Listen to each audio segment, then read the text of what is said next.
வணக்கம் நண்பர்களே, எல்லாரும் நல்லா இருக்கீங்களா? இன்றைக்கி ஒரு கதை வாசிக்கிறேன். தேவா சுப்பையா எழுதின கருப்பன்கிற புத்தகத்திலிருந்து பாம்பு வந்துருச்சு அப்படிங்கிற கதையை வாசிக்கிறேன். அதுக்கு முன்னால் நம்ம இப்போ ஒரு சோகமான ஒரு நிகழ்ச்சியை செய்திகளில் கேட்டுக்கிட்டு இருக்கிறோம். வயநாடில் பெரிய மழையினால் இரவு தூங்கிக்கிட்டு இருந்தவங்க அப்படியே மண்ணோட புதைஞ்சு போயிட்டாங்க. உண்மையிலே கேட்கும்போது ரொம்ப வருத்தமாக இருக்குது. ஒரு மழையினால் வரக்கூடிய அழிவுகள் இப்போ நம்ம ரொம்ப அடிக்கடி கேட்குற மாதிரி இருக்குது. பேரிடர்கள் அப்படிங்கிறது ரொம்ப ரொம்ப நாளாக கேட்காம இருந்தது. எனக்கெலாம் எங்கள் பாட்டி சொல்லியிருக்காங்க, ஒரு டைரியா கால்ரா மாதிரி வந்தது. அந்த மாதிரி வரும்போது நிறைய ஊரில் உள்ள நிறைய பேர் இறந்து போவாங்க, மொத்தமாக இறந்து போவாங்க. அவங்கள வீட்டுக்குள்ளே வச்சுருந்தா கூட மற்றவங்களுக்கு பரவிடும்னு இறக்குறதுக்கு முன்னாடி கூட தூக்கி வாசலில் வச்சுருவாங்க, கார்ப்பரேஷன்காரங்க எடுத்துகிட்டு போவாங்க அப்படின்லாம் சொல்லி எங்கள் பாட்டி சொல்லி நான் கேள்விப்பட்டிருக்கேன். அப்பாயி, நாங்கள் எங்கள் அப்பாவோட அம்மாவை அப்பாயின்னு சொல்லுவோம். அப்பாயி சொல்லி கேள்விப்பட்டிருக்கேன். ஆனால் எனக்கு கிட்டத்தட்ட ஒரு 60 வயசு வரைக்கும் கூட அந்த மாதிரி ஒரு நிகழ்வு கேட்டதே இல்லை. பாட்டிகள் சொல்லி மட்டும்தான் கேட்டிருந்தேன். ஆனால் அந்த 60க்கு அப்புறம் இப்போ ஒரு 4-5 வருஷத்துக்குள்ள, அதுக்கு முன்னால் ஒரு தடவை 2004 சுனாமியில் நிறைய பேர் இறந்து போனதை கேட்டோம். 2004க்கு அப்புறம் இப்போ கிட்டத்தட்ட 20 வருஷங்கிட்ட ஆக போகுது, கேள்விப்படலை. இப்போ ரொம்ப ஃப்ரீக்வெண்ட்டாக கேள்விப்படுற மாதிரி இருக்குது. தூத்துக்குடியில் போன வருஷம் மழை ரொம்ப அதிகமாக இருந்தது. இப்போ இந்த நிலச்சரிவு, அதுவும் தூங்கிக்கிட்டு இருந்தவங்க அப்படியே மண்ணோட புதைஞ்சு போனாங்க அப்படிங்கிறது ரொம்ப கஷ்டமாக இருக்குது கேட்குறதுக்கு. அது அவங்களுக்காக பிரார்த்திச்சுருவோம். நம்ம வேறு என்ன பண்ண முடியும்? உதவிகள் கேட்டு யார் வந்தாங்கனாலும் செய்கிறதுக்கு தயாராக இருக்கிறோம். கொஞ்சம் இந்த இப்போ இருக்கிற இடர் முடியட்டும். இப்போவே சிலர் பண உதவி பண்ணுறாங்க. நம்ம இப்போ இது முடிஞ்ச பிறகு அங்கே இருக்கிறவங்க, அங்கே ஒரு யூடியூபர் நான் ஏற்கனவே சொல்லியிருக்கிறேன் அவங்கள பற்றி, ஹஸ்பண்ட் அண்ட் ஒய்ஃப் ராஜா சாந்தான் 2 பேர். அவங்களோட இதில் நானே போய் கமெண்ட்டும் போட்டிருந்தேன். இப்போ உடனே வேண்டாம், கொஞ்சம் நாள் அந்த புதைஞ்சு போனவங்களெல்லாம் எடுத்து முடித்த பிறகு இருக்கிறவங்களுக்கு நம்ம உதவி செய்வோம். நீங்கள் முன்னெடுத்து வாங்க, என் முகநூலில் இருக்கிறவங்க உதவி செய்யலாம் அப்படின்னு சொல்லியிருக்கேன்.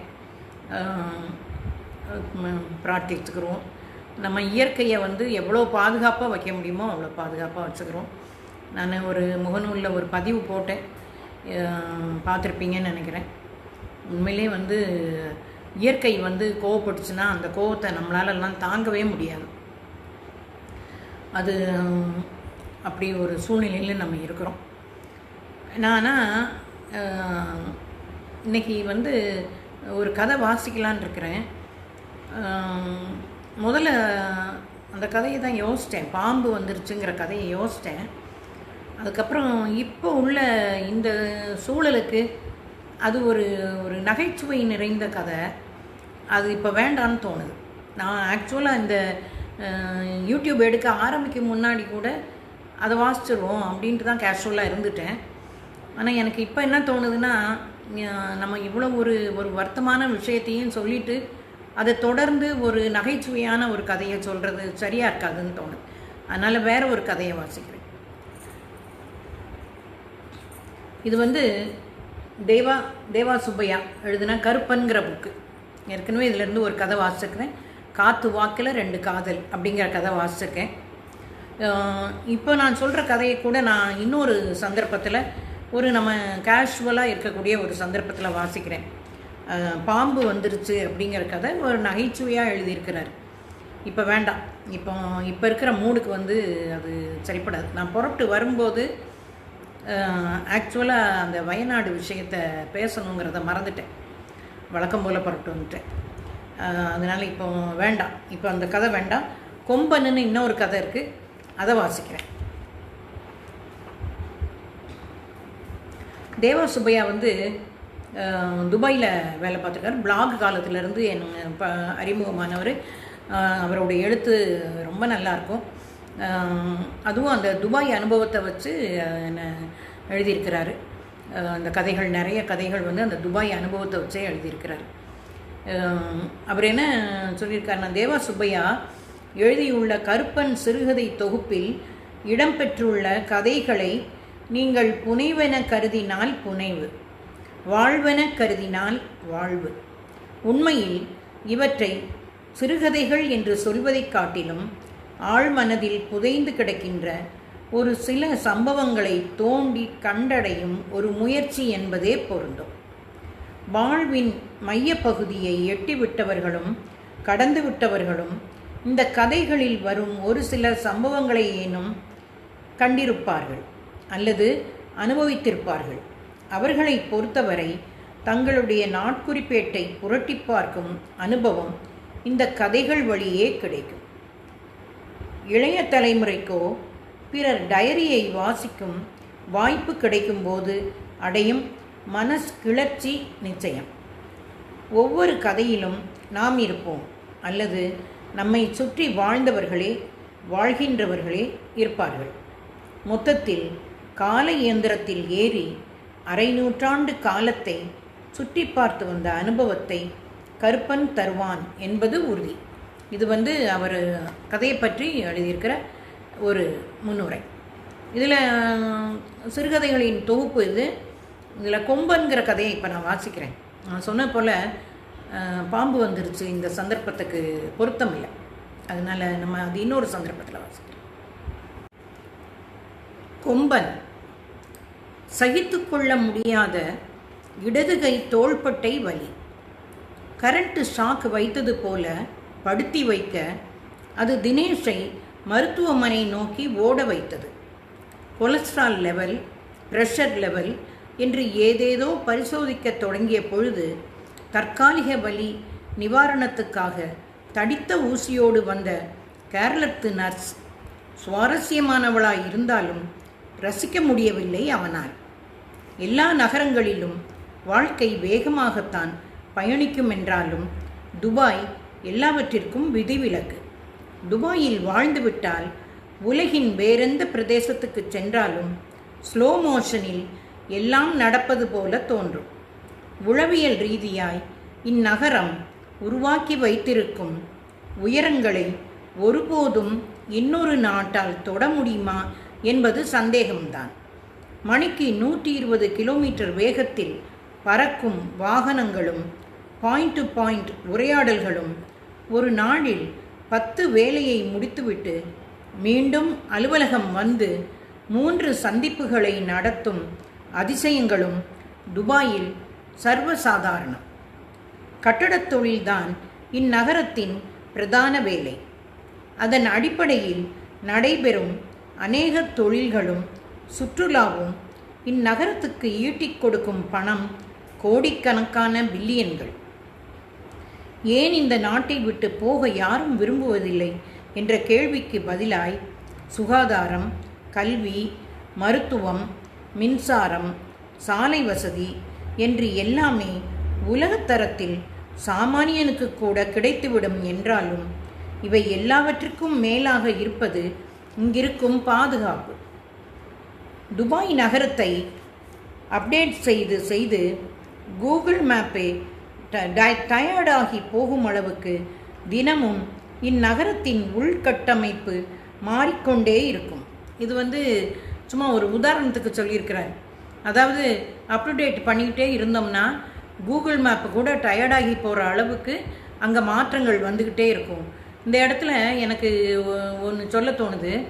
நான் முன்னாலெல்லாம் ஈரோட்லேருந்து திருநெல்வேலிக்கு வரும்போது நான் நினைக்கிறது உண்டு, ஈரோடு வந்து இவ்வளோ வேகமாக மாற்றங்கள் இருக்குதே, நம்ம திருநெல்வேலி மட்டும் அப்போது எப்படி இருந்ததோ அதே போல் இருக்குதே அப்படின்னு வருத்தப்பட்டிருக்கேன். நான் ஒரு தடவை தாலியில் ஒரு சின்ன ஒரு வேலை இருந்தது. அதை சரி பண்ணுறதுக்கு அந்த தங்க ஆசாரி 5 ரூபா வாங்கினார். அப்போ தான் நான் ரொம்ப வருத்தப்பட்டு சொன்னேன், ஈரோடுலாம் வந்து இவ்வளோ முன்னேறி இருக்குது, இங்கே வந்து இன்னும் ஒரு 5 ரூபாயை ஒரு தொழிலுக்கு வாங்குறாங்களே அப்படின்லாம் சொன்னேன். ஆனால் இப்போ இன்டர்நெட்லாம் வந்த பிறகு ஊர்களுக்கு இடையில வித்தியாசம் இல்லை. இப்போ திருநெல்வேலியுமே ரொம்ப முன்னேற்றம் அடைஞ்சிட்டு. ஆனால் துபாய்லாம் வந்து இன்னும் ரொம்ப வேகமாக முன்னேற்றம் அடைந்ததாக சொல்கிறாரு. அதுக்கு தான் உதாரணமாக வந்து கூகுள் மேப் வந்து டயர்டாயிரும் அப்படின்னு சொல்கிறாரு. ஏதோ ஒரு சாலையில் வாகன நெரிசல் ஏற்பட்டு அதனால் பொதுமக்கள் அல்லலுறுகிறார்கள் என்றால் அடுத்த ஒரு வாரத்திற்குள் அங்கே ஒரு சுரங்க வழி பாதையோ அல்லது மேம்பாலமோ முளைத்திருக்கும். 10 வருடமாய் பார்த்து கடந்து சென்ற ஒரு கட்டடம் திடீரென்று ஒரு நாள் அந்த இடத்தில் இருக்காது. அடுத்த 3 மாதங்கள் அந்த பக்கம் செல்லாமல் இருந்துவிட்டு மீண்டும் சென்றால் ஒரு புது ஷாப்பிங் மால் அங்கே முளைத்திருக்கும். எந்த விஷயத்தையும் முடித்து நாளைக்கே வேண்டும் என்று கேட்பதெல்லாம் உலகத்தின் ஏனைய நாடுகளுக்கு வேண்டுமானால் வழக்கமாகி இருக்கலாம். துபாயில் இன்றைக்கே எல்லாம் வேண்டும் என்று கேட்கக்கூட மாட்டார்கள். இன்றைய தேவையை நேற்றே செய்து கொடுக்க வேண்டும் என்பதுதான் இந்நகரத்தில் வாழ குறைந்தபட்ச தகுதி. அந்த நகரத்தில் எப்படி உழைக்கணுங்கிறத இந்த விஷயத்தை சொல்கிறது மூலமே நமக்கு புரிய வச்சிட்டார். வாள் வீசிக்கொண்டே இருக்க வேண்டும். கண நேரம் நிறுத்தினாலும் கழுத்தறுபடும் அபாயம் உண்டு. தன்னை புதுப்பித்து கொண்டு எப்போதும் தலை உயர்த்தியபடியே ஓடிக்கொண்டிருக்க வேண்டும். உழைக்கும் யாவரும் இங்கே வெல்ல முடியும். சாதிய ஏற்றத்தாழ்வுகளோ மத ரீதியான அரசியலோ இன்றி திறமை இருப்பவர்களுக்கு எல்லா கதவுகளையும் துபாய் திறந்து போட்டிருக்கிறது. தினேஷ் திறமையான ஒரு ப்ராஜெக்ட் மேனேஜர். அவனால் அதிக ப்ராஜெக்டுகள் நிறுவனத்துக்கு வந்து குவிந்து கொண்டே இருந்தன.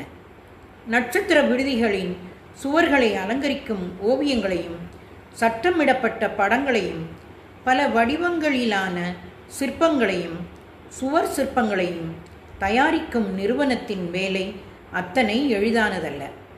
ஒவ்வொரு முறையும் அவன் எடுக்கும் வேலை அந்த குறிப்பிட்ட கட்டுமான பணியின் உருவாக்கத்தில் யார் கையில் இருக்கும் என்று கண்டுபிடிப்பதே 90% வேலையாயிருக்கும்.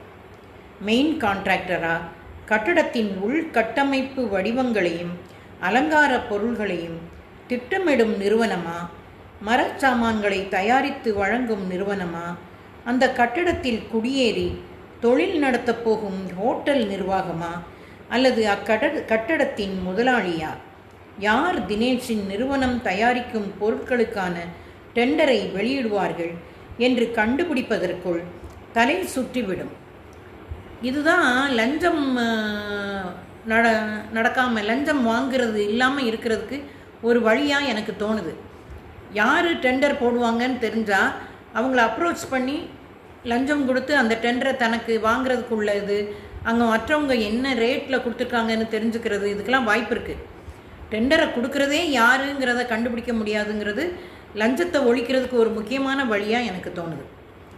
எல்லாவற்றையும் அனாயாசமாக கடந்து வெற்றிகரமாக செயல்பட்டு கொண்டிருந்த தினேஷின் தொழில் வாழ்க்கையில் அவனது 40வது வயதில் இப்படிப்பட்ட ஒரு சவால் அவனை வந்து நிலைகுலைய வைக்கும் என்று அவன் கருதியிருக்கவில்லை. 2023 ஆகஸ்டிலிருந்து அவன் தொடர்ந்து வெகு தீவிரமாய் கண்காணித்து கொண்டிருந்த மிகப்பெரிய ப்ராஜெக்ட் ஒன்றின் ஆர்ட் ஒர்க் பேக்கேஜ் யாரிடம் இருக்கிறது என்று அவனால் கண்டுபிடிக்கவே முடியவில்லை. அந்த வேலையை எடுத்தால் பல மில்லியன்களே அள்ளலாம் என்று அவனது நிறுவனத்திற்கு கொடுத்த வாக்குறுதி காலாவதியாகி விடுமோ என்று பயந்தான். தினேஷ் ஒவ்வொரு வேலையும் எப்போது கிடைக்கும் என்று முன்கூட்டியே அனுமானித்து திட்ட அறிக்கை தயாரித்து 6 மாதத்திற்கு ஒரு முறை ஒவ்வொரு வருடத்தின் ஆரம்பத்திலும் நடுவிலும் நிர்வாகத்திற்கு சமர்ப்பிக்க வேண்டிய நிர்பந்தம் தினேஷுக்கு இருந்தது. இந்த குறிப்பிடப்பட்ட நட்சத்திர விடுதியின் வேலையை எடுத்துச் செய்தால் நிறுவனத்தின் சந்தை மதிப்பு கூடும் என்பதால் மாதம் ஒரு முறை இது பற்றி கேட்டு வந்த நிறுவனத்தின் உயரதிகாரி பின் 2 வாரத்துக்கு ஒரு முறை தினேஷிடம் இது பற்றி கேட்க ஆரம்பித்தார். பிறகு வாரம் ஒரு முறை என்றாகி பின் தினசரி 2 முறை நச்சரிக்க ஆரம்பித்ததில் தினேஷுக்கு இருந்த அழுத்தம் இரட்டிப்பானது. கிளையண்ட்டிடம் கேட்டால் போய் கன்சல்டண்ட்டை பார் என்று விரட்டுவார். கன்சல்டண்ட்டை பார்த்தால் டிசைனரை போய் பார் என்று துரத்துவார். டிசைனரிடம் போனால் art work package client scope Dinesh என்று கதையடிப்பான். மறுபடி முடியாத சிந்துபாத் கதையாக நீண்டு கொண்டே இருந்த இந்த ப்ராஜெக்டினால் மன அழுத்தத்தின் உச்சத்திற்கே போனான் தினேஷ். வலி கொஞ்ச நேரத்தில் குறைஞ்சிடும் சார். ECG ரிப்போர்ட்டு பார்த்துட்டு தான் எதுவாக இருந்தாலும் சொல்ல முடியும். தேவைப்பட்டா எக்கோ டெஸ்ட்டும் எடுப்போம். கொஞ்ச நேரம் படுங்க என்று கூறிவிட்டு நகர்ந்தார் அந்த நர்ஸ். அவன் இருந்த அந்த அறையை 3ஆய் தடுத்து திரை போட்டு மறைத்திருந்தார்கள். கட்டட வேலை செய்யும்போது கையில் அடிபட்டு வந்தவனை பக்கத்து தடுப்பிற்குள் வைத்து சிகிச்சை அளித்து கொண்டு இருந்தார்கள்.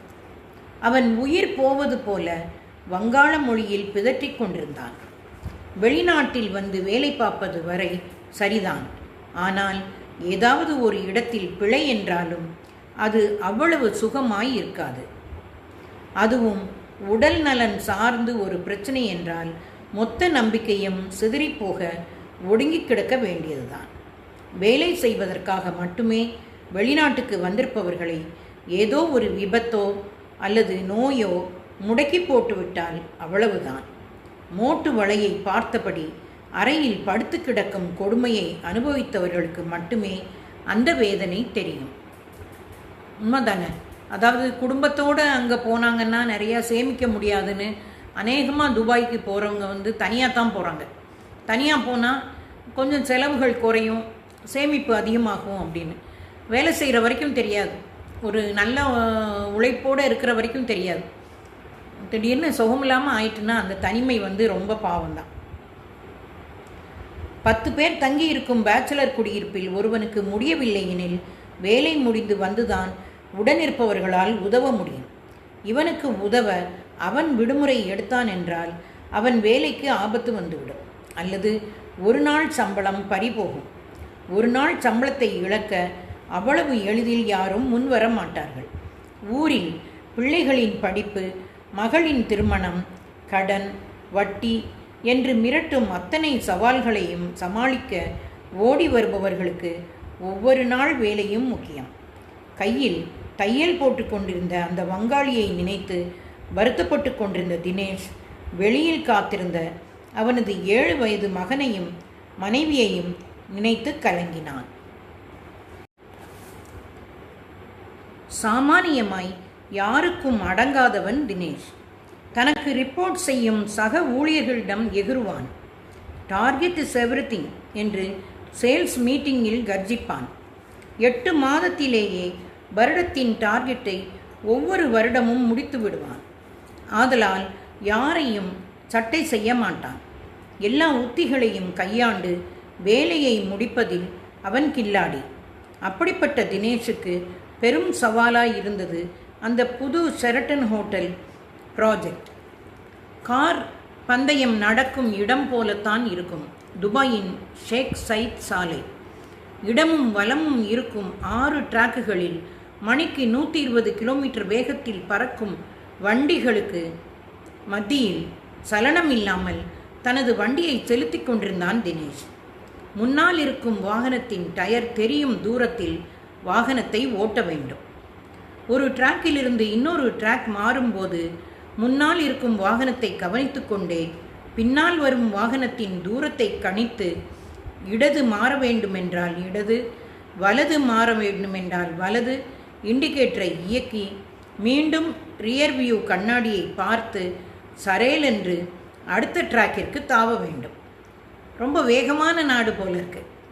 பாம்பேயை சொல்லுவாங்க இந்தியாவில் ஓடிக்கிட்டே இருப்பாங்க மக்கள் அப்படின்னு. இது அதெல்லாம் விட தாண்டின வேகம் போல. கொடுக்கப்பட்ட வேக அளவை விட அதிகமாக சென்றால் 600 திர்ஹம்கள் அபராத தொகையாக செலுத்த வேண்டி வரும். ஷெரட்டன் ஹோட்டல் சைடிற்கு சென்று கொண்டிருந்த தினேஷின் மனம் முழுவதும் அவனது உயரதிகாரியின் அழுத்தமான இறுக்கமான முகம் மட்டுமே நினைவில் இருந்தது. இன்று எப்படியாவது ஒரு லீடு எடுக்க வேண்டும் என்று திட்டமிட்டு கொண்டிருக்கையில் அவனது வலதுபுறத்தில் வந்த காவல்துறையின் வாகனம் அவனை சாலை ஓரமாக வாகனத்தை நிறுத்தச் சொன்னது. என்ன தவறு செய்தோம் என்று புரியாதவனாக பதட்டத்தோடு வாகனத்தை ஓரமாய் நிறுத்தினான். வாகனத்தில் இருந்து இறங்கி வந்த காவல்துறை அதிகாரி அவனுக்கு சலாம் சொல்லி கை கொடுத்து வாகனத்திலேயே அமரச் சொன்னார். ஒன்றும் புரியாதவனாய் எஸ் சார் என்றவனை பார்த்து ஆர் யூ ஓகே என்றார் ரோந்து பணியில் இருந்த காவலர். Yes sir, I am fine. Any issue sir என்றான். ஏன் வாகனத்தை இவ்வளவு மெதுவாக ஓட்டிச் செல்கிறாய்? இது நெடுஞ்சாலை இல்லையா? உனக்கு ஏதேனும் உதவி தேவைப்படுகிறதா? உடல் நலம் ஏதும் சரியில்லையா என்று கனிவுடன் கேட்டவரை பார்த்து ஐ எம் சாரி சார், வேலையை பற்றி நினைத்து கொண்டே சென்றதால் இந்த தவறு ஏற்பட்டு விட்டது. இனி நான் ஒழுங்காகச் செல்கிறேன் என்று மன்னிப்பு கேட்டான். நான் யூஎஸில் என் டாக்டர் சொல்லியும் கேட்டிருக்கேன். அந்தந்த தெருவில் ஒரு குறிப்பிட்ட வேகத்தில் போகணுன்னா நம்ம எல்லாருமே அதே வேகத்தில் தான் போகணுமா. அதில் கூடி போனாலும் மிஸ்டேக்கு, குறையா போனாலும் மிஸ்டேக்கு. குறையா போனாலுமே அடுத்து வர்ற வண்டியோட மோத வாய்ப்பு இருக்குங்கிறனால அவங்க குறிப்பிட்டிருக்கிற அதே ஸ்பீடில் தான் போகணும் அப்படின்னு சொல்லுவாங்க. அதெல்லாம் பார்க்கும்போது நம்ம நாட்டிலலாம் ரொம்ப சௌகரியமாக ஓட்டுறோம் அப்படின்னு நான் நினைப்பேன். நல்லா பழகிற வரைக்கும் வேகமாக போக மாட்டோம், மெதுவாக போவோம். எந்த தெரு நமக்கு வசதியாக இருக்கோ. நல்லா ரொம்ப நாள் வரைக்கும் கார் எடுக்கும்போது ரிவர்ஸில் போக மாட்டேன். ரிவர்ஸ் போக பழக்கம் ஆகலை. அப்போ என்ன பண்ணுவேன், கார் எந்த திசையில் நிற்கிதோ அதுலேயே நேராக போய் சுற்றி சுற்றி வருவேன். இது என்னென்னா இவங்க குறிப்பிட்ட சாலையில் குறிப்பிட்ட வேகம், ஆனால் நிறைய விபத்துகள் குறையும். அதிவேக சாலையில் இப்படி செல்வது தவறு. எல்லோருக்கும் தான் வேலை இருக்கிறது. உனது மனைவியும் பிள்ளைகளும் உனக்காக வீட்டில் காத்திருப்பார்கள் தானே, அதனால் கவனமாக செல் என்று அன்புடனும் கண்டிப்புடனும் கூறிவிட்டு கேரி ஆன் என்று சொல்லி வார்னிங் கொடுத்துவிட்டு சென்றார். அமீரகத்தின் காவல்துறையின் அக்கறையையும் அவர்கள் பொதுமக்களை பாதுகாக்கும் பாங்கும் எப்போதும் அளப்பரியது என்று நினைத்து கொண்டு வாகனத்தை சைடு ஆஃபீஸை நோக்கி செலுத்தினான் தினேஷ். வெயில் போட்டு கொளுத்தி கொண்டிருந்தது. 12:30 மணியிலிருந்து 3 மணி வரை தொழிலாளிகள் ஓய்வெடுக்கும் நேரம். ஓய்வெடுக்காமல் வேலை செய்து கொண்டிருந்தால் பெரிய பெரிய எண்களில் அபராதம் அந்த நிறுவனங்களின் மீது விழும் என்பதால் கண்டிப்பாய் எல்லோரும் ஓய்வெடுத்தே ஆக வேண்டும். ஷெரட்டன் கன்ஸ்ட்ரக்ஷன் சைட்டுக்குள் சென்ற பொழுது கட்டடத்துக்குள் அமர்ந்து தொழிலாளர்கள் அனைவரும் உணவருந்தி கொண்டிருந்தனர். மிஸ்டர் அயூப் உணவருந்தி கொண்டிருப்பதால் 30 நிமிடம் கழித்து வரச் சொல்லியிருந்தாள் செக்ரட்டரி. அறைக்குள் காத்திருக்க முடியாமல் வெளியே வந்தான் தினேஷ். வெக்கை தாங்க முடியாத அளவு இருந்தது. 10 நிமிடம் நிற்கவே மிக கொடுமையாயிருந்தது. இதுதான் அங்கே உள்ள நெகட்டிவ். மற்ற வசதிகள்லாம் இருக்குது, அவர் அதில் உள்ள பாசிட்டிவ் எல்லாம் சொன்னார். இது தாங்க முடியாத வெப்பம், அது அங்கே உள்ள ஒரு நெகட்டிவான ஒரு விஷயம். கொஞ்சம் நிழலாயிருந்த இடத்திற்கு சென்று ஒரு கல் மீது அமர்ந்த போதுதான் பக்கத்தில் படுத்திருந்தவரை தினேஷ் கவனித்தான். கொஞ்சம் கூடுதல் நிழலில் துண்டை விரித்து படுத்திருந்தவர் எழுந்து அமர்ந்தார். அடச்சே, அவர் தூக்கத்தை கெடுத்துட்டோமே என்று நினைத்தபடி I am sorry, you can sleep என்றான் தினேஷ். முஷில் நகி ஹை பயா என்று சொன்ன இந்திக்குள் இருந்து தமிழ் எட்டி பார்த்தது. நாட்டில் எவிட என்று மலையாளத்தில் கேட்டான் தினேஷ். அவனுக்கு வேறு வழியும் கிடையாது. தமிழ் ஆங்கிலத்தை விட்டால் மலையாளம் மட்டுமே அவனுக்கு தெரியும். சுட்டு போட்டாலும் ஹிந்தி அவனுக்கு வராது.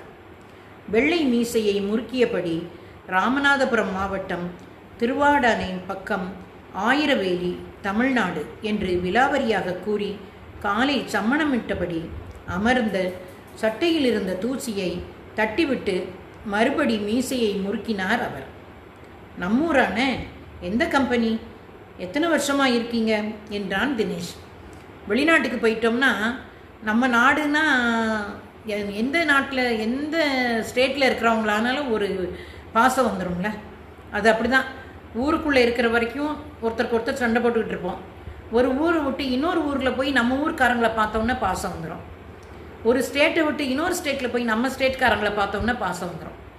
நம்ம இன்னும் நம்மளோட மனசை இன்னும் பறந்து வைக்கணும், பறந்த நிலையில் கொண்டு போகணும். அனல் காற்றில் கண்களை சுக்கியபடி பேசியவர், தமிழாப்பா நீங்கள் எந்த ஊர் என்றார்.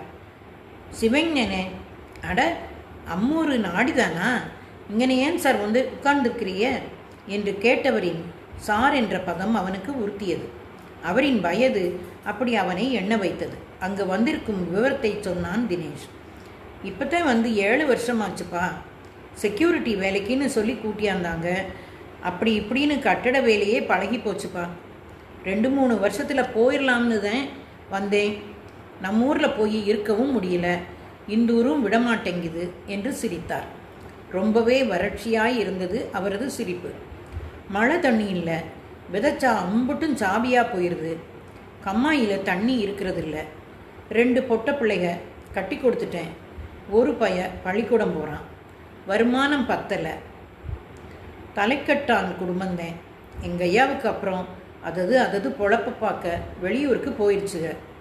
அங்கிட்டு இங்கிட்டுன்னு பாகம் பிரித்ததில் மிச்சம் கிடைச்ச காணியை வச்சு அரை வயிறு கஞ்சி கூட குடிக்க முடியாத பொழப்பாக போச்சுது. அவர் ஊர்க்காரரை பார்த்த உடனே அந்த ஊரில் உள்ள பாஷை வந்துட்டு, இதில் கொஞ்சம் எனக்கு வாசிக்கும்போது சிரமப்பட்டிருக்கும், தப்பு இருந்தால் மன்னிச்சுக்கங்க. என்னமாச்சும் குட்டி கலாட்டா பண்ணி ஊரில் பொழைக்கதான் செய்கிறாங்க. கட்சி அரசியல் எல்லாம் நமக்கு ஒத்து வராது. கம்யூனிஸ்ட் கட்சியில் கொஞ்ச நாள் இருந்தேன். ராணாவரம் கலெக்டர் ஆஃபீஸ் முன்னால், போஸ்ட் ஆஃபீஸ் முன்னால், ரயில்வே ஸ்டேஷன் முன்னாலன்னுலாம் அப்பப்போ போய் உட்காந்து கத்தி ஒன்றும் நடக்கலை.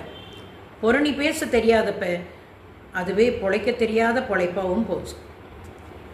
எங்கள் ஐயாவோட ஐயாதான் ஊரு தலையாரி. அவரை கேட்காம ஒன்றும் செய்ய மாட்டாங்க. ஊருக்குள்ளே ரெங்கூனில் போய் சம்பாதிச்சவர். அங்கன தானாக இருந்திருக்கலாம். இராணுவ ஆட்சி வந்த உடனே ஊர் நாடி வந்துட்டார். இன்னமும் இன்னாரு பேருன்னு சொன்னால் ஊரில் மரியாதை இருக்கப்பே. சொல்லிக்கொண்டே நரைத்த மீசையை முறுக்கியவரின் கண்கள் பளபளத்தன. சாயா குடிக்கிறீங்களா தம்பி? அங்கிட்டு ஒரு கேபட்டேரியா இருக்கு, வாங்கியாரேன் என்று பேச்சுக்கு நடுவில் விருந்தோம்பினார். வேண்டாம்னே, நீங்கள் சாப்பிட்டீங்களா? காலையில் 4க்கு எந்திரிப்பேனப்பா. சொந்த சமையல் தான். வண்டி 5:30க்கு வரும். அதுக்குள்ளே என்னத்தையாச்சும் கட்டி கொண்டாந்து சாப்பிட்டுட்டு பொழப்பு ஓடுது. ரூமுக்கு போக 8 ஆகிரும். காரில் கொண்டு வந்துட்டு காரில் தானா கொண்டு போய் விட்டுருவாங்க. நைட்டு குளிச்சு புட்டு சமையலில் இறங்க வேண்டியது தான்.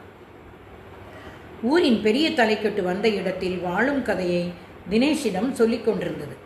செல்போனில் அழைத்த செக்ரட்டரி அயூப் தினேஷை சந்திக்க காத்திருப்பதாக கூறவும்,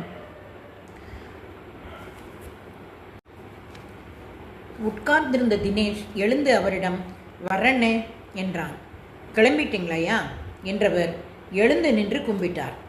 பதறிப்போய் திரும்ப கும்பிட்டு விட்டு வெயிலில் இறங்கி நடந்த தினேஷ் திரும்பி, உங்கள் பேர் என்னங்கய்யா என்றான். கருப்பையா சந்திரன் என்றார் அவர்.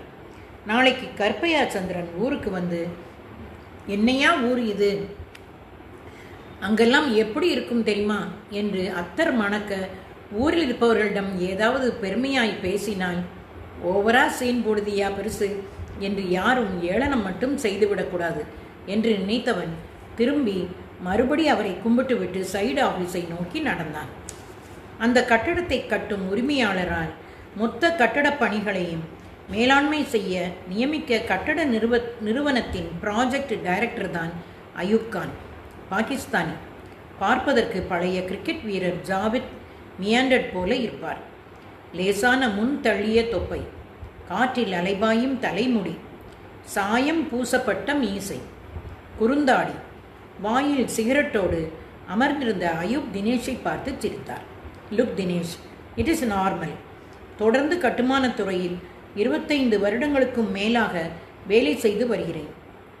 எல்லா பேக்கேஜும் மெயின் கான்ட்ராக்டர் ஸ்கோப்புக்கு போய்விடும்.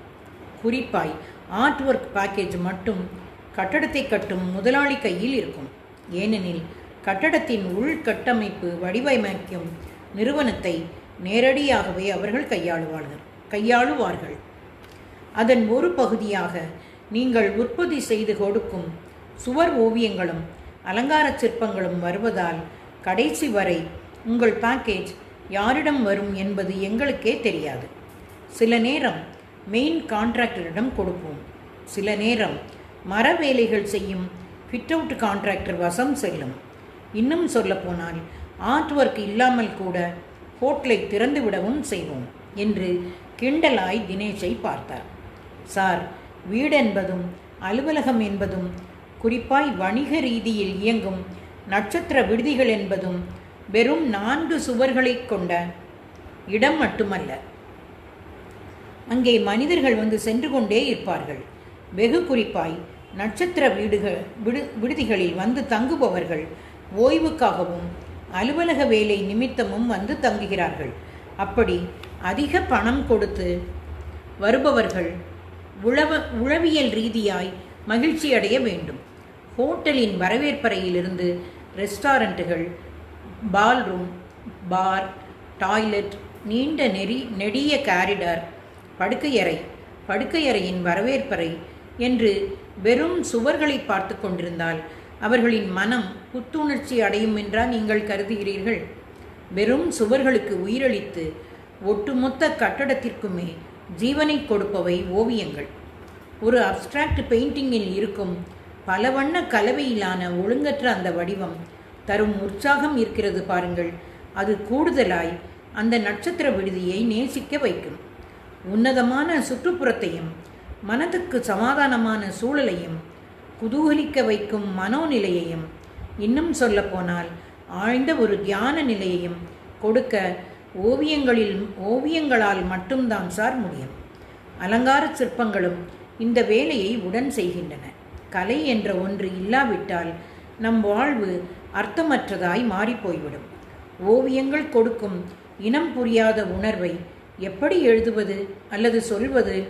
மொழிகளுக்கு அப்பாற்பட்ட உணர்வுகளை ஒருவருக்கு கடத்த ஓவியங்களால் மட்டுமே முடியும். So art work is essential for star hotel sir என்று தினேஷ் சொல்லிக் கொண்டிருக்கையிலேயே, உனது அருமையான பேச்சு திறமையில் மயங்கியே போய்விட்டேன் என்று சத்தமாக சிரித்தபடி சொன்ன Ayu, GG and grace international என்ற நிறுவனத்தின் பெயரை மஞ்சள் நிற காகிதத்தில் எழுதி, meet miss Maria, Dubai design டிஸ்ட்ரிக்டில் அவர்களது அலுவலகம் இருக்கிறது. அவர்கள்தான் இந்த கட்டடத்தின் interior designers. They will help you என்று தினேஷின் தேடலுக்கு முற்றுப்புள்ளி வைத்தார். 2013 நிர்மாணிக்கப்பட்ட Dubai design district interior designers artist என்று அகில உலக சமூகத்தை ஒன்றாக இணைக்கக்கூடிய ஒரு நவநாகரிகமான இடம். அதிகமான இன்டீரியர் டிசைன் நிறுவனங்கள் அந்த வளாகத்தினுள் இயங்கி வந்தன. வெளிநாட்டிலிருந்து வருபவர்கள் தொழில் தொடங்கி அதை நடத்த இலகுவாக இந்த வளாகம் உருவாக்கப்பட்டிருந்தது. அதிநவீனமான அலுவலகங்கள், ரெஸ்டாரண்ட்டுகள், தேநீர் அருந்தும் கடைகள், காஃபி ஷாப்கள் என்று கனவுலகத்திற்குள் நடந்து செல்வது போல் இருந்தது தினேஷுக்கு. பலமுறை தொழில் நிமித்தம் அவன் அங்கே வந்திருந்தாலும் ஒவ்வொரு முறை வரும்போதும் புதிதாய் தன்னை உணர்வான். டிசைன் டிஸ்ட்ரிக்டின் மெயின் பில்டிங்கில் அங்கிருந்த பல நிறுவனங்களுக்கு பொதுவாக அமைந்திருந்த வரவேற்பறையில் போய் விசாரித்த தினேஷுக்கு பிபி எகிரியது. அப்படி ஒரு நிறுவனமே அங்கில்லை என்று அந்த பெண் சாதித்தாள். கெய்ரோவைச் சேர்ந்த அந்த நிறுவனத்தின் கிளை அலுவலகம் டிசைன் டிஸ்ட்ரிக்டின் 3வது கட்டடத்தின் 3வது தளத்தில் இருப்பதாக தெரிவிக்கும் அந்நிறுவனத்தின் இணையதளத்தை அவளிடம் காட்ட மறுபடி தனது கணினியை சரிபார்த்தவள், அப்படி ஒரு அலுவலகம் இருப்பதாக குறிப்பிட்ட அறை எண் எதையும் அவளுடைய கணினி காட்டவில்லை என்று கூறிவிட்டு நேராக 3ஆம் எண் கட்டடத்துக்கு சென்று அந்த தளத்திலேயே விசாரிக்கவும் என்று சன்னமான குரலில் கூறினாள். அந்த டென்ஷனை நமக்கு கடத்துறார். ஒரு குறிப்பிட்ட நேரத்துக்குள்ளே ஒரு வேலையை முடிக்கணும் அப்படின்னு சொல்லி ஒரு இடத்துல இருந்து இன்னொரு இடத்துக்கு போய் அங்கே போய் விசாரிக்கும்போது அங்கே அப்படி ஒரு கம்பெனியே இல்லைன்னு சொன்னாங்கன்னா நமக்கு எவ்வளோ ஒரு பதட்டம் வருமோ அந்த பதட்டத்தை நம்மள்கிட்ட கடத்துறாரு. லேசாய் இடதுகை தோள்பட்டை ஓரம் ஊறுவது போல ஒரு மென்வலி பரவுவதை தினேஷ் உணர்ந்தான். வரவேற்பாளினிக்கு நன்றி தெரிவித்துவிட்டு மொபைலை எடுத்து பேண்டின் பின் பாக்கெட்டில் திணித்து கொண்டு 3ஆம் எண் கட்டடத்துக்கு ஓடிக்கொண்டிருந்த போது தினேஷின் உயர் அதிகாரியிடம் இருந்து அழைப்பு வந்தது. Sir, almost reached sir. இன்னைக்குள்ள கிளியராக ஒரு ஐடியா கிடைச்சதும் sir. Yes sir. Okay done என்று ஃபோனை வைத்தவன் மூச்சிறைக்க ஓடி 3வது கட்டடத்தின் லிஃப்டில் ஏறி 3ஆம் தளம் சென்றான். அப்படி ஒரு நிறுவனம் அந்த கட்டடத்தில் இயங்கவில்லை என்று உதட்டை பிதுக்கிய உதவியாளர் ஒருவர், நீங்கள் ஏன் இணையத்தில் இருக்கும் அந்த மொபைல் எண்ணுக்கு அழைத்து பார்க்கக்கூடாது என்று கூறிய போதுதான் தினேஷுக்கு உரைத்தது அந்த நிறுவன இணையதளத்தில் லேண்ட்லைன் எண் எதுவும் இல்லை என்பது. குறிப்பிடப்பட்டிருந்த அந்த மொபைல் எண்ணை அவசரமாய் அழைக்க அது வாய்ஸ் மெயில் பாக்ஸுக்கு சென்றது. விவரங்களை மெயில் பாக்ஸில் தெரிவித்துவிட்டு உடன் தொடர்பு கொள்ளுமாறு கேட்டுக்கொண்டவன் ஒரு மின்னஞ்சலையும் விவரமாக அனுப்பி வைத்தான். தலைமை அலுவலகம் கெய்ரோ என்று குறிப்பிடப்பட்டிருந்த எண்ணுக்கு சளைக்காமல் அழைத்தவனுக்கு ஆர்டிஃபிஷியல் இன்டெலிஜென்ஸின் குரலில் துபாய் ப்ராஜெக்டுகள் பற்றிய மேலதிக விவரங்கள் அறிய இணையதளத்தில் குறிப்பிடப்பட்டிருக்கும் துபாய் அலைபேசியை அழைக்கவும் என்று பதில் கிடைத்தது. வெறுத்து போனான் தினேஷ். இதில் நம்ம வேலை செய்கிறவங்க கூட ஒரு படிச்சுக்கலாம், எப்படி ஒரு கம்பெனியில் வேலை செய்யும்போது நம்ம என்னென்னலாம் ஃபாலோ பண்ணணும் அப்படின்னு படிச்சுக்கிற அளவுக்கு அவர் விளக்கமாக எழுதியிருக்கிறார். மறுபடி கிளையண்ட்டையோ கன்சல்டண்ட்டையோ அல்லது ஐயூப்பையோ அணுக முடியாத சூழலில் இல்லாத ஒரு நிறுவனத்தை எப்படி தேடி பிடிப்பது? அப்படி தேடி பிடித்து தனது நிறுவனத்துக்கான டெண்டர் விவரங்களை எப்படி பெறுவது? அப்படி பெற்று அதில் சரியான விலையை கொடுத்து எப்படி அதை ப்ராஜெக்டாக மாற்றுவது என்று யோசித்து கொண்டிருக்கையிலேயே கழுத்தும் சேர்த்து வலிக்க ஆரம்பித்தது. +2 படித்து கொண்டிருந்த போது நண்பன் வீட்டில் உற்சாகமாய் நின்று கொண்டிருந்த காளை மாடு ஒன்றுக்கு உடம்பு சரியில்லை. வாய் வெந்து போயிருந்தது. பக்கத்தில் சென்று யாரையும் பார்க்கக்கூட விடவில்லை அந்த கொம்பன். வைக்கோல் வைத்தாலும் சரி, புண்ணாக்கு வைத்தாலும் சரி, பச்சை தண்ணியை கூட முகர்ந்து பார்க்காமல் அப்படி ஒரு பிடிவாதம். இவர் கதைக்கு பேர் கொம்பன்னு வச்சார்ல. இவ்வளோ நேரம் வெளிநாட்டில் நடக்கிற ஒரு கம்பெனியில் உள்ள வேலையை பற்றியே எக்ஸ்பிளைன் பண்ணிட்டு வர்றாரு. கொம்பனுக்கு இதுக்கு என்ன சம்பந்தம் அப்படின்னு நினச்சேன் நான். இந்த இடத்துல தான் நுழைக்கிறாரு கதையோட தலைப்பை. இவர் என்ன சொல்ல வர்றாருன்னா, அந்த கொம்பன் நம்ம சாதாரணமாக நம்ம பேச்சு வழக்கில் சொல்லுவோம், மாடு மாதிரி உழைக்கிறாங்கன்னு சொல்லுவோம். அந்த துபாயில் ஒரு பணி புரிகிற தன்மையை ஒரு மாடு மாதிரி உழைக்க அப்படிங்கிறதுக்காக வேண்டி அந்த கொம்பனை கொண்டு நுழைச்சு கடைசியில் கொண்டு கதையை முடிக்கிறார்.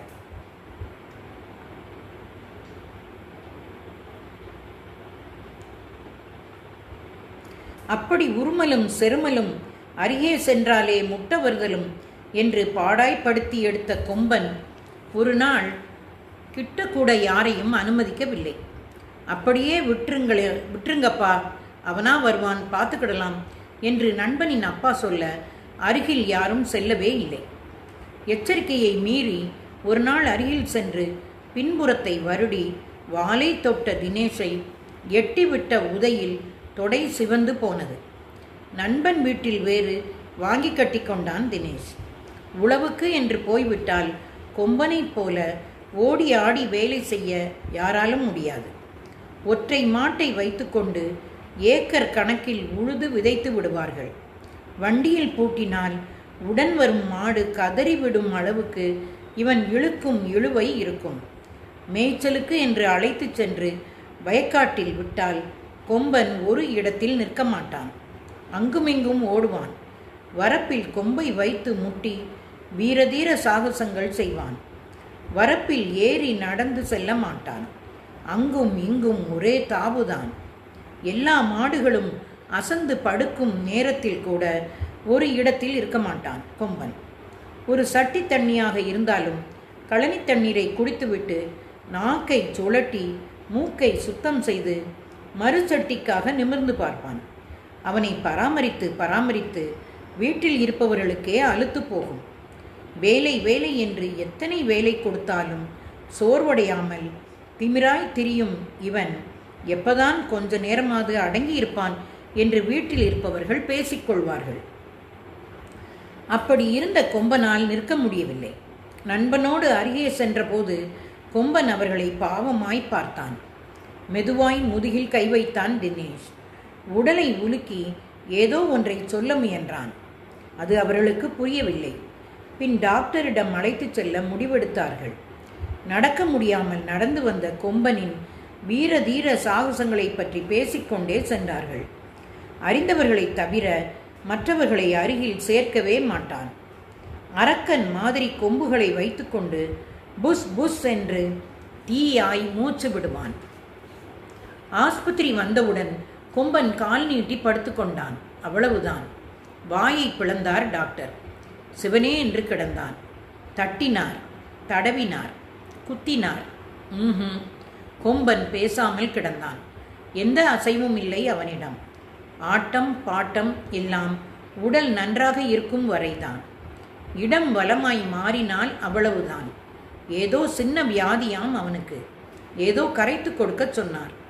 பெரிய ஊசியை கொண்டு வந்து சரக் என்று குத்தி சிரிஞ்சை அழுத்தி மருந்தை உள்ளே செலுத்திய பின் சிரிஞ்சை வெளியே எடுத்துவிட்டு, நன்னாயிட்டு பெயின் உண்டாகும், தேய்ச்சிட்டு 10 மினிட்டு இவிடதன்னே கிடந்தோம் என்று சொன்ன தோணிகளோட்டி விளையாட வேண்டிய கேரள நாட்டிலம் பெண்மணி சொன்ன வேகத்தில் போய்விட்டார். குறும்ப பார்த்தீங்களா?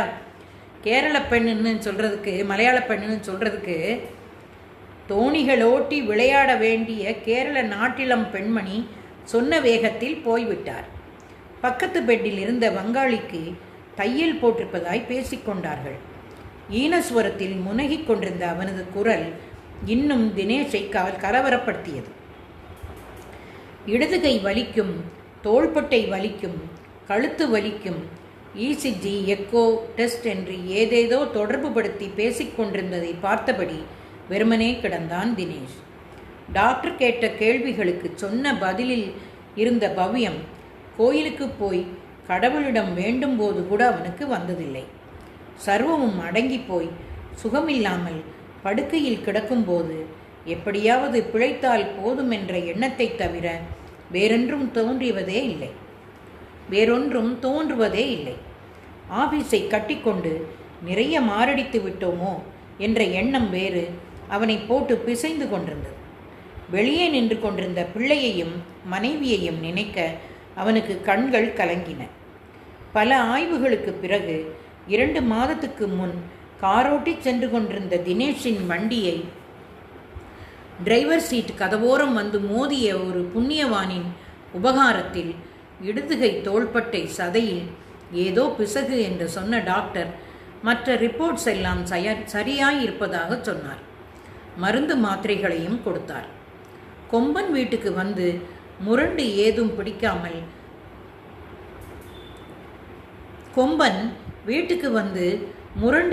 பிடிக்காமல் வைக்கோலை, புண்ணாக்கை, கழினி தண்ணீரை குடித்தபடி மறுபடி வயல், வாய்க்கால், வரப்பு, வண்டி இழுத்தல், மேய்ச்சல், தூக்கம், முரட்டுத்தனம் என்று ஓடத் தொடங்கி இருந்தான்.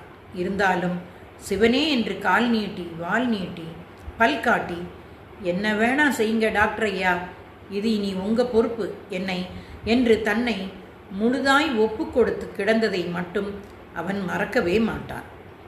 ஜிஜி அண்ட் கிரேஸுக்கு அலுவலகம் என்ற ஒன்று டிசைன் டிஸ்ட்ரிக்டில் கிடையாது என்றும் அந்த நிறுவனத்தின் உரிமம் அந்த வகையில் எடுக்கப்பட்டிருக்கிறது என்றும் அதன் சேட்டலைட் அலுவலகம் ஃப்ளெக்சிபிள் மெத்தடில் எப்போதெல்லாம் அந்த நிறுவனத்தின் ஊழியர் வருகிறாரோ அப்போது அந்த கட்டடத்தில் இருக்கும் ஃப்ளெக்சிபிள் அலுவலகத்தில் நேரம் வாங்கி வந்து தனது சந்திப்புகளை நிகழ்த்துவார் என்றும் மின்னஞ்சலில் வந்த செய்தியை வாசித்த தினேஷ் ஒரு சுபயோகம் கூடி வந்த நன்னாளில் அந்நிறுவனத்தின் டிசைனரை சந்தித்து தனக்கான டெண்டர் ஆர்டரை பெற்றுக்கொண்டான் என்பது இக்கதையில் முடிவை எதிர்பார்த்து காத்திருப்பவர்களுக்கு சொல்ல விரும்பும் கூடுதல் செய்தி. உண்மைதான், கதை முடிக்கும்போது இவ்வளோ டென்ஷனோட ஓடி ஓடி பார்த்துட்டு கடைசியில் அப்படி ஒரு ஆஃபீஸே இல்லை அப்படின்னா நமக்கு அது ஒரு மன வருத்தம் கொடுக்கும். அதனால் அது வந்தாங்க, ஃப்ளெக்சிபிள் மெத்தடில் வந்தாங்க, டெண்டர் வாங்கிட்டாங்க அப்படின்னு சொல்லி சுபமாக கதையை முடிச்சிட்டார். இன்னொரு கதையில் பார்க்குறேன். எல்லோரும் சந்தோஷமாக இருங்க. வணக்கம். கொஞ்சம் மனசு வருத்தமாக இருக்குது. இயற்கையை பாதுகாப்போம். ஆறுகள் கடல்களில் நம்ம குப்பைகளை கொண்டு போடுறதை நிறுத்துவோம். ஆறுகளில் நிறைய துணி சேருது, பழைய துணிகள் சேருது, எடுக்கிறோம் அப்படின்னு அந்த ஆறுகளை இங்கெல்லாம் தாமிரபரணி ஆற்றை சுத்தப்படுத்துறதுக்குன்னே ஒரு குரூப் வச்சுருக்காங்க. அவங்க மீட் பண்ணி பேசுகிறது எல்லாம் செய்கிறாங்க. நம்மளை சுற்றி இருக்கிற இயற்கையை நம்ம பாதுகாப்பாகவும் நல்ல சுத்தமாகவும் வச்சுக்கிறோம். இயற்கையை கோபப்படுத்தாமல் இருக்கும். எல்லோரும் சந்தோஷமாக இருங்க. Be happy always. இன்னொரு கதையில் உங்களை சந்திக்கிறேன். பாய். See you later.